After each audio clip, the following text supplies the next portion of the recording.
Let's see an NCLEX RN video based on assessment of respiratory function. We need to understand the assessment of respiratory function in order to know about the respiratory disorders. Let's see the questions. Which of the following is not a function of the respiratory system?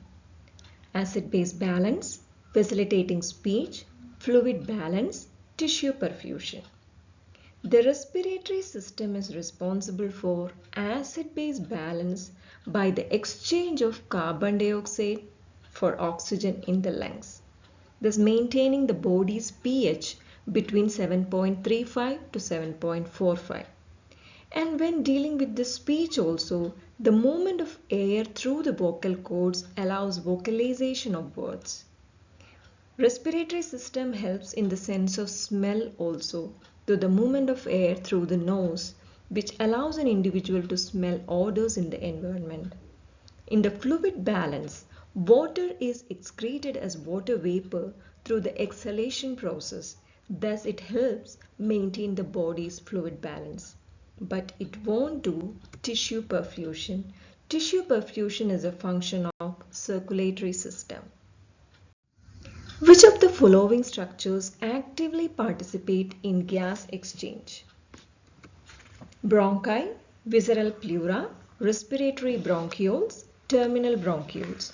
So here you need to know that till bronchi you know. From the bronchi it branches into bronchioles. The bronchioles are divided into terminal bronchioles and the terminal bronchioles branch to form the respiratory bronchioles. The respiratory bronchioles have moved towards the alveolar ducts. These respiratory bronchioles and alveolar ducts, they are lined with alveoli. This alveoli is the place where gas exchange happens. So gas exchange occurs from the level of respiratory bronchioles down. Alveoli, you know that it secretes a substance called surfactant also that prevent the collapse of the lungs. That collapse of lungs is known as atelectasis. If atelectasis occurs, the alveoli, they are not able to exchange the gas. So here, all the other structures like bronchi, visceral pleura and the terminal bronchioles, they are all responsible for leading or for the movement of oxygen to the level of respiratory bronchioles and alveoli. So in respiratory bronchioles and alveoli only the gas exchange happens. Which of the following indicates an abnormal assessment finding of the respiratory system? Symmetrical chest expansion, muscle retractions with inhalation, the sound of resonance with percussion of lung tissue, pink mucosa of the mouth and nares. So you know that the muscle retraction with inhalation is an abnormal finding. The muscle retraction means there is a need for some effort for respiration which is abnormal. You are caring for a patient who is currently receiving continuous pulse oximetry. Which of the following findings might indicate inaccurate readings? The patient has a core body temperature of 94 degrees Fahrenheit. The heart rate obtained through pulse oximetry correlates with the electrocardiogram heart rate. The patient has the probe attached to her earlobe. The patient's pulse oximetry is 95% and the patient denies shortness of breath. So here, which finding is inaccurate? The first one, the body temperature is low, that is hypothermia. Hypothermia may result in pure perfusion in the extremity where the pulse oximeter is attached. So that can result in an inaccurate reading. All other options are correct. Which of the following is included in an ABG analysis? End-tidal carbon dioxide, hemoglobin, partial pressure of carbon dioxide, sodium. Already in our previous video, we have seen what are the things which are included in the ABG analysis. So here also the answer is partial pressure of carbon dioxide. The end tidal carbon dioxide is obtained via a sensor device that is attached to the end of an oxygen delivery device, and hemoglobin by CBC you will be getting. Which of the following would be an abnormal finding for an older adult? Kyphosis, anteroposterior to lateral diameter of 1:1, partial pressure of carbon dioxide of 47 on an ABG, partial pressure of oxygen of 60 on an arterial blood gas. Kyphosis and barrel chest. Barrel chest means the anteroposterior and the lateral diameter will be equal in that. So both these are expected in older adults due to changes in the thoracic cage, loss of lung compliance, and changes in the vertebra from osteoporosis.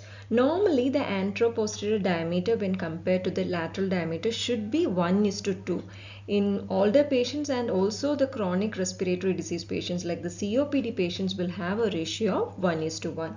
And the PaCO2 value is also normal, but the partial pressure of oxygen, this reading is indication of hypoxemia and should be treated immediately. You know that the partial pressure of oxygen should be 80 to 95 mm of Hg, and partial pressure of carbon dioxide should be between 35 to 45 mm of Hg. So here the problem is with the partial pressure of oxygen. So this is a case scenario. Mr. Thomas is a 66-year-old male complaining of shortness of breath for the past 2 weeks. History of present illness: chest pain that increases with coughing, thick yellow or green sputum for the past week. His current weight is stable at 100 kg. He admits occasionally smoking cigarettes.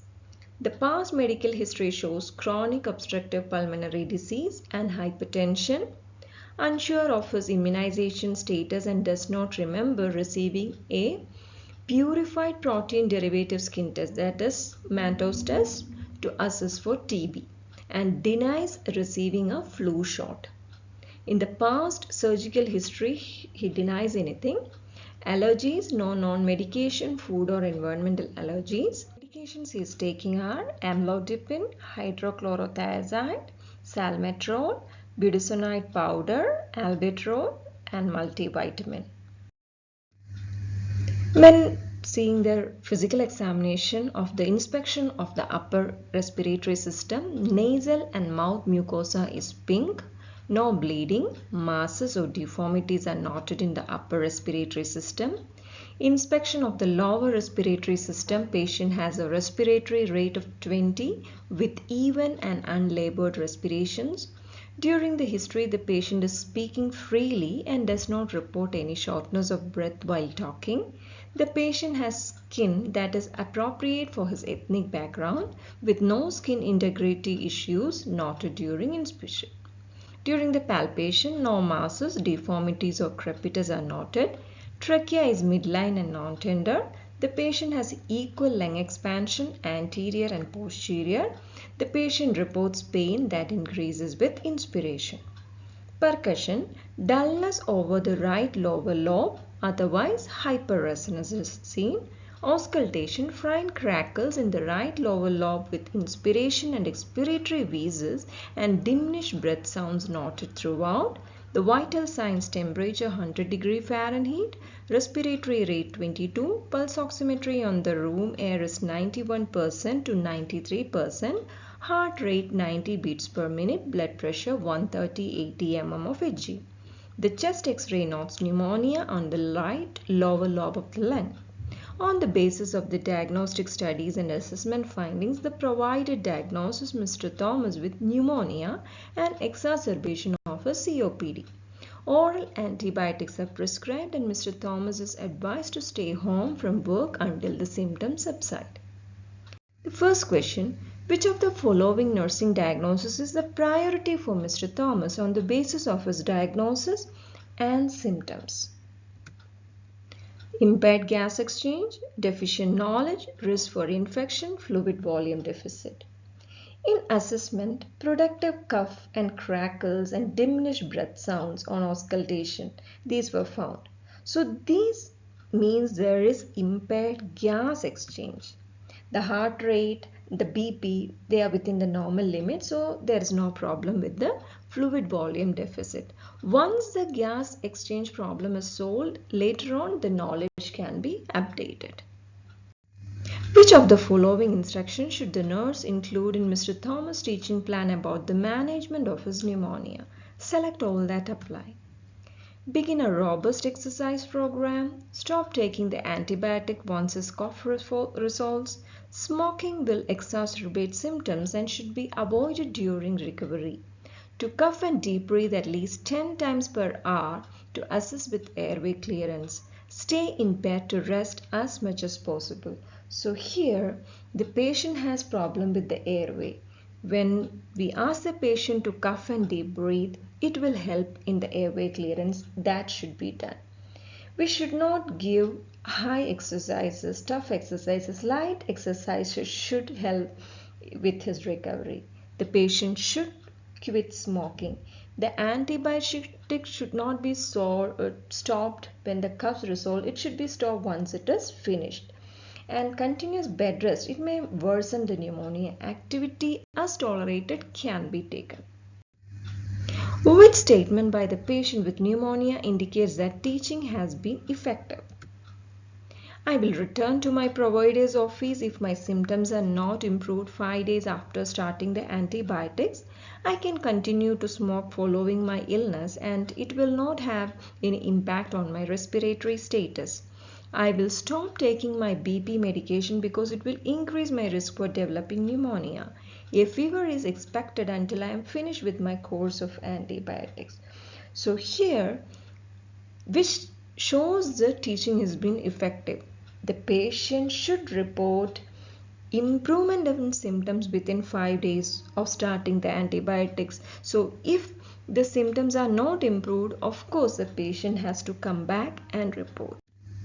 Which of the following indicates a worsening of Mr. Thomas' respiratory condition?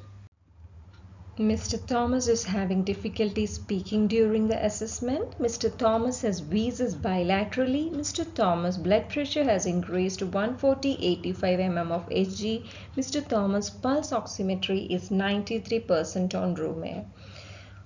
From the assessment, we understood that already the patient had wheeze. So wheeze bilaterally is normal now, and pulse oximetry was showing 93% on room air during the assessment also. But when the patient has difficulty speaking during assessment, that shows a worsening of the patient's respiratory condition. Otherwise, the patient was able to speak freely. And blood pressure, it is not related with the respiratory condition, so it's not the answer. On the basis of Mr. Thomas' past medical history, which of the following assessment findings will the nurse suspect as a result? Clubbing of fingernails, wheezes upon auscultation, retractions on inspiration, and poor skin turgor. You know that the patient had a history of COPD. With long-term poor oxygenation, what happens is there will be clubbing of fingers. All the other three, that is wheezes upon auscultation, retraction on inspiration, and poor skin turgor, they are because of acute exacerbation of the disease, not because of the chronic condition. In this video, I would like to add one more point that is related to the TB. The patients reporting a productive cough with the symptoms like hemoptysis, that is bloody sputum, low-grade fever, weight loss, night sweats, they should be screened for tuberculosis. Tuberculosis is a highly contagious disease, so that can be transmitted by air. Thank you so much for watching this video.